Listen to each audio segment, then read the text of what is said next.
Bodybuilders look impressive in photos, but ask them to run a mile, and suddenly it looks like their lungs have never met oxygen. Runners are the opposite. They're lean, fast, and have insane endurance, but some of them are so lean that they could slip through a crack in the wall. Then there's the hybrid athlete, guys who train strength, cardio, mobility, and athletic performance. And somehow, they end up with the physique most guys actually want. Muscular, lean, athletic, and capable. So why doesn't everyone train this way? Specialization. Most guys pick a lane. You're either the gym bro who only lifts, the cardio guy who runs 6 days a week, or the dude who does absolutely nothing and somehow still thinks he's bulking. And each approach has a problem. Bodybuilders maximize muscle mass, but often sacrifice conditioning and movement quality. Endurance athletes maximize performance, but can struggle to maintain muscle mass when training volume gets extremely high. The hybrid approach is about taking the best parts of both without letting either one take over your life. The bodybuilder. Let's start with bodybuilders. If your entire training revolves around gaining muscle as much as humanly possible, you're going to spend a lot of time eating, sometimes 4,000 calories or more. But when you're constantly pushing calories, you're probably gaining some body fat along with that muscle. Your face gets softer, your waist gets thicker, and that sharp, athletic look starts disappearing. You might look huge in a shirt, but when you take the shirt off, it's not as impressive as you expected. And there's another problem: function. Being able to bench press a huge number is impressive, but if you can't run, jump, or move your shoulders properly without fighting for your life, you're missing another part of physical performance. Muscles are useful, but muscle without movement is basically expensive decoration. The runner. Endurance athletes are incredibly lean. Their cardiovascular systems are extremely well trained. They can run for miles, while most people are already questioning their life after 10 minutes. But high volumes of endurance training can make maintaining muscle more difficult, especially when calories and recovery don't keep up with the workload. The physique can become very lean, and being lean isn't automatically the same thing as being aesthetic. You can have lower body fat, but still lack the shoulders, chest, arms, and legs that create a strong-looking frame. And that's the mistake people make. They think getting lean automatically fixes everything. It doesn't. If there's not much muscle underneath, getting leaner is just making yourself smaller. The goal isn't to be skinny. The goal is to have enough muscle to create shape while staying lean enough to actually see it. The hybrid athlete. The hybrid athlete trains for multiple things at the same time. Strength training builds muscle and bone density. Cardio for body fat and mobility improves movement quality and helps you move through exercises with better control. Athletic training gives you something most traditional gym programs completely ignore: the ability to actually use your body. You don't just look fit, you perform like you're fit. That's the difference. And aesthetically, this combination makes a lot sense. Lower body fat gives you more facial definition, while more muscle gives your body an actual shape. And because you're not trying to maximize one single quality, your physique starts looking more athletic instead of extremely specialized. There's a reason the athletic look is so popular. You're not trying to look like the biggest guy in the gym. You're trying to look like the guy who could walk into almost any physical activity and actually handle it. Now, here's where people mess up hybrid training. They immediately decide that they need to train everything every day.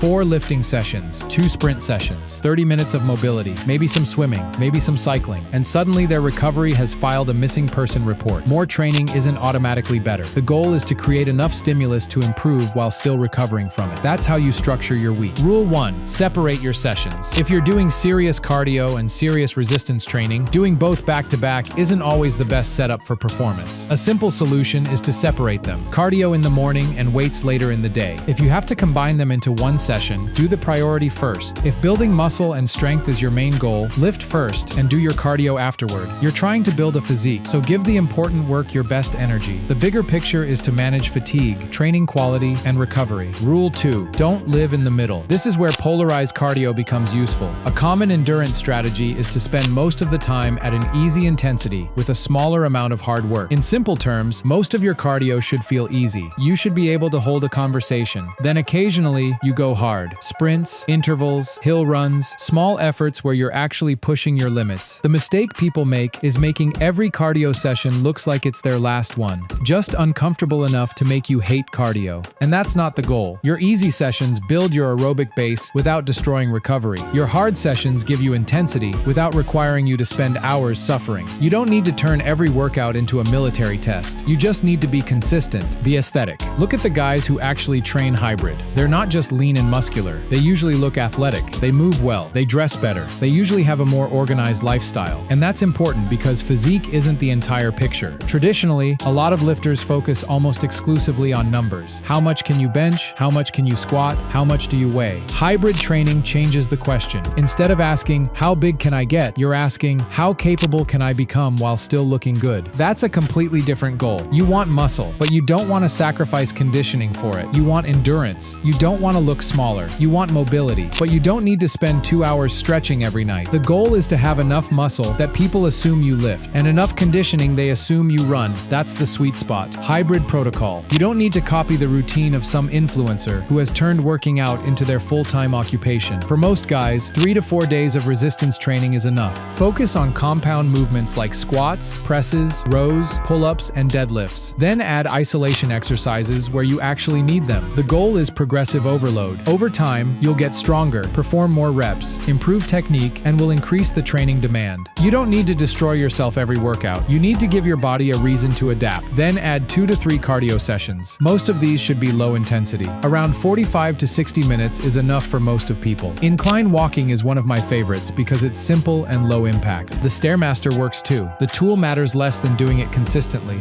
and recovering well. Then add 1 higher intensity session. This can be short. Around 15 to 20 minutes of actual hard work is enough. Sprints, hill runs, bike intervals, rowing intervals, whatever you can perform safely and consistently. And remember, 20 minutes of hard intervals does not mean 20 minutes of maximum effort with no rest. That's not a workout. That's a hostage situation. You need warm-up, work intervals, recovery periods, and a cool-down. The goal is quality. Lifting. One of the biggest mistakes hybrid athletes make is turning their strength training into cardio. You don't need to rush through every set. Rest properly, train hard, use controlled reps, and keep enough volume to stimulate growth without creating so much fatigue that your running gets worse. Your lower body especially needs some planning. If you destroy your legs with a brutal squat workout on Monday, then try to sprint at full speed on Tuesday, you're probably going to discover that your legs have opinions. That's why exercise placement matters. Put your harder sessions where you can actually recover from them. For example, you could lift 4 days per week and run 2 or 3 times. Monday could be upper body, Tuesday could be lower body, Wednesday could be easy cardio, Thursday could be upper body, Friday could be lower body, Saturday could be your harder cardio session, Sunday could be rest or light mobility. That's just one example. The exact schedule can change depending on your goals, experience, work schedule, and recovery. The important thing is that you're not stacking every stressful session on top of each other. Mobility. This doesn't need to become another full workout. 10 to 15 minutes a day is enough to make it useful. Focus on the areas that actually limit your movement. Hips, shoulders, ankles, thoracic spine. You don't need 27 different stretches that you found on TikTok. You need consistent work on the positions your body actually struggles with. And here's the part most people ignore. Recovery is part of the program. If you're lifting 4 days, running 3 days, sleeping 5 hours, eating like garbage, and calling yourself a hybrid athlete, you're not a hybrid athlete. You're just tired. Sleep matters. Calories matter. Protein matters. And your overall diet needs to support what you're asking your body to do. If you want to build muscle, you need enough food and protein. If you want to get leaner, you need to control your calorie intake. You don't need an extreme bulk. You don't need an aggressive cut every few months. You need a diet that you can actually maintain. Because the best physique isn't the one you can maintain for 6 weeks. It's the one you can still have 2 years from now. And that's another reason hybrid training works so well. It gives you something to chase besides the mirror. Maybe your waist gets smaller. Maybe your shoulders get wider. Maybe your pull-ups go from 5 to 15. Maybe your 5-kilometer time improves. Maybe you can sprint without feeling like your lungs are leaving your body. Those are measurable improvements. And they keep training interesting. Because if your only goal is looking better, progress can become frustrating. Some days you look amazing. Other days you wake up holding water and suddenly convince yourself that you've lost all your muscle overnight. Performance gives you another scoreboard. And that's what makes this approach sustainable. You're not trying to become the world's strongest bodybuilder. You're not trying to become an elite marathon runner. You're building a body that can do both reasonably well. Strong enough to lift, fit enough to run, mobile enough to move, lean enough to look athletic, and muscular enough that nobody mistakes you for someone who just does cardio. That's the hybrid physique. The biggest mistake is thinking you need to specialize to get impressive results. You don't. You just need to stop doing everything at maximum volume. Train hard, recover harder, build muscle, keep your cardio, stay mobile, keep your body fat under control, and don't let one part of fitness completely destroy another. Because at the end of the day, the goal isn't to become the biggest guy in the gym, and it isn't to become the fastest guy on the treadmill. The goal is to become the guy who looks athletic, performs athletic, and actually feels athletic. A body that looks good in a photo is cool. A body that still works when the camera is off is better. That's what hybrid training is really about. Not doing everything, doing enough of everything to build the complete package. And if you want to take this even further, you can build the entire system around your specific goal, your lifting split, cardio schedule, nutrition, mobility work, recovery, and progression. Because once you understand how to balance those pieces, you don't need some insane 7-day influencer routine. You just need a plan you can actually follow. Train for muscle, train for your heart, train for movement, stay lean, and build a physique that doesn't just look capable. Now, if you're trying to look aesthetic, the biggest barrier that usually comes is bloating. If you're looking bloated every morning, there's no way you look aesthetic. You'll just look like a swollen Jake Paul. So if you want to learn how to debloat properly, make sure to watch this next. Because the first thing people see is your face.